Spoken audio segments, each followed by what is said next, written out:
প্রিয় বিদ্রোহী কবি কাজী নজরুল ইসলাম, আমরা এই যুগের সন্তানরা তোমাকে সরাসরি দেখিনি, কিন্তু আমরা তোমাকে শুনেছি শব্দে শব্দে, পংক্তিতে পংক্তিতে, রক্তে আগুন ছড়ানো লেখাগুলোতে। কিন্তু সত্য বলতে দ্বিধা নেই, আমরা তোমাকে সঠিকভাবে অনুধাবন করতে পারিনি। শিশুরা, মায়েরা, তরুণরা আমরা তোমার লেখা পড়েছি, শুনেছি, কিন্তু হৃদয়ের গভীরে অনুধাবন করতে পারিনি। ঠিক তখনই হাদির আবির্ভাব। হাদি তোমার লেখার অনুবাদক, ভাষা নয়, হৃদয়ের অনুবাদক। তার কণ্ঠে তোমার বিদ্রোহ নতুন করে শ্বাস পেয়েছে, তার চোখে তোমার আগুন নতুন করে ধাউ ধাউ করে জ্বলে উঠছে। হাদি আমাদেরকে শিখিয়েছে নজরুল পড়তে হয় বুক দিয়ে, আবৃত্তি করতে হয় আত্মা দিয়ে। কারণ যে কথা হৃদয় থেকে আসে, সে কথা সোজা গিয়ে হৃদয়ে স্থান করে। আর গলার কথা শুধু গলাতেই ভাসে, একদিন না একদিন সে শব্দ হয়ে মিলীন হয়ে যায়। তাই তো হাদি তোমাকে ধারণ করছে হৃদয়ে, আবৃত্তি করছে আত্মা থেকে। তাই তো হাদির আবৃত্তি হৃদয় থেকে হৃদয়ে এসে রক্তে মিশে গেছে। যে কথা রক্তে মিশে যায়, সে কথা জাগিয়ে তোলে জাতিকে প্রজন্মের থেকে প্রজন্মের পর।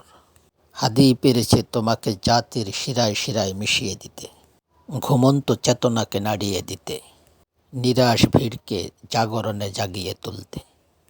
যে জাতির তোমার মতো বিদ্রোহী কবি থাকে, হাদির মতো বীর থাকে, সে জাতি ধ্বংসস্তূপ থেকেও হুঙ্কার দিয়ে ওঠে বীরের মতো, আর বলে, আমি বিশ্ব ছাড়াইয়ে উঠেছি একা, চির উন্নত শির।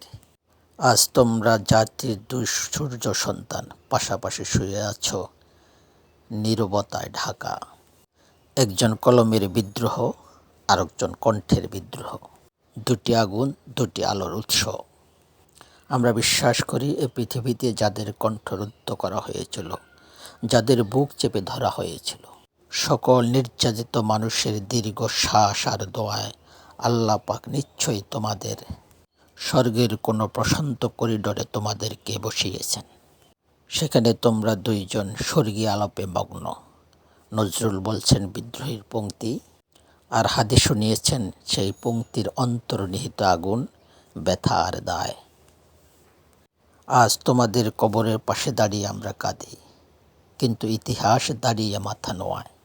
কারণ যে জাতির নজরুলের মতো বিদ্রোহী কবি থাকে, হাদির মতো বীর থাকে, সে জাতিকে মাটি চাপা দিয়ে কবর দিয়ে রাখা যায় না।